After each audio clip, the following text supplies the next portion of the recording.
Sanamkele Avalanche of Grace. Gama lami ndithenjiwe emolweni. Sifunda kwincwadi yokuqala kaYohane isahluko sesihlanu ivesi yesine namhlanje. Ngokuba konke okuzelweyo nguThixo kuyaleyisa ihlabathi.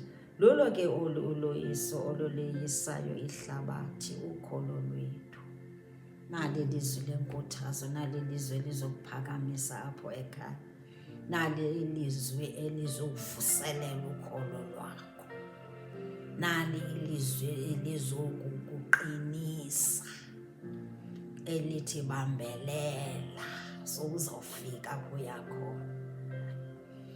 Lithi eli lizwi xa ungumntana kaYesu, xa uzelwe ngokutsha, born again, you are born of God, ungumzalwane, ungumeyisi, singabeyisi, we are overcomers. Nayiphina esidibana nayo intaba enyukayo, we are overcomers, singabeyisi, sozisihlule, singabahluli thina, ayizosihlula thina. Ngoba kutheni? Ngoba sihamba noYesu, amehlo ethu ajonge kuYesu, ukholo lwethu lukuYesu. Our focus is on Jesus, our eyes are on him. Kufuneka sibe nantoni? Kufuneka sibe nokholo, sihambe ngokholo olungagungqiyo, the unwavering faith. Yiyo into ezasinceda kule ndlela ethi noba sidibana nantoni endleleni sithi, is there anything too hard for God?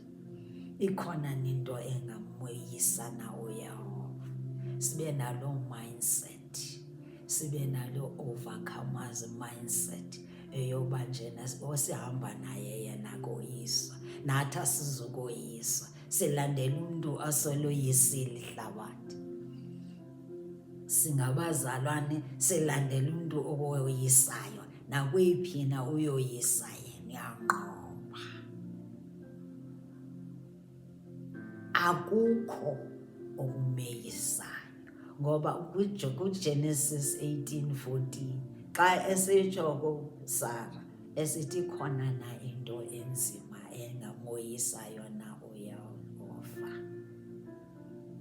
wathi uzawuvela uIsake, noIsake wakho uyeza ke.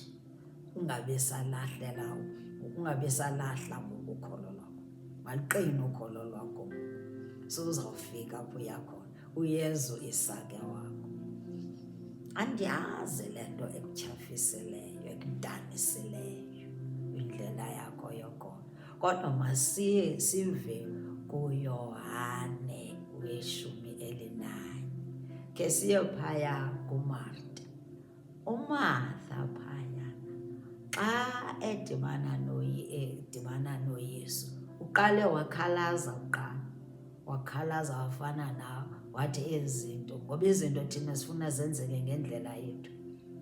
Wathi uba ubulapha mfundisi ngengafanga umntakamama, andithi nam nawe izinto sifuna zenzeke ngendlela yethu nangexesha lethu.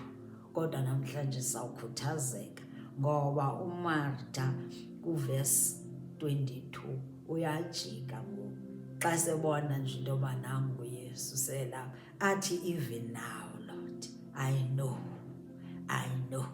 uba whatever you ask from God uzakwenzela.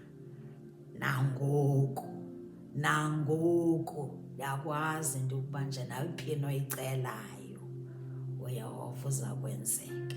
Funeka sibe no-even now faith ethi nangoku ndiyakwazi Yesu uzayijika le. UJesu ojika izinto ziyajika xa ufika wena. Funa sibe nokholo lukaMartha. Wavela uMartha wajika, wathi nangoku even now ndiyakwazi ukuthi whatever you ask from God uzakwenzeka. Wathi uYesu kuMartha, nangoku your brother will rise again. Andiyazi le nto uyikhalazelayo kangaka, akufunekanga sikhalaze. If we overcome akufunekanga ukhalaze ube negative. funeka ube positive. Indlela yekholo, indlela ye-Christian funeka ibe positive. Ungabi khona into ezawutyhafisa ezakwenza into ukuthi eyi noko ndidanile. Funeka ube ne-if now faith ethi nangoku ndiyakwazi, nangawo lo mzuzu ndiyakwazi, nantoni oyicelayo Yesu uyawava uzakwenzeka. Nawe funeka utsho uthi nangoku nantoni na mna ndiyicela ndithembe uYesu ngayo uzawuyenza nangoku angayenza. Indlela yethu ke leyo njengabanqobi, njengabeyisi. Into elandelayo efuneka sibe nayo kwindlela yethu yaboyisi, funeka sibe nothando, sibe nejabulo.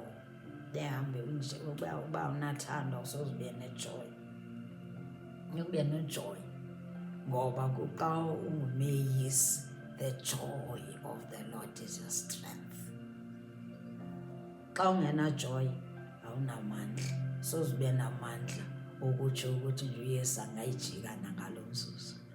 Kungenxa yantoni?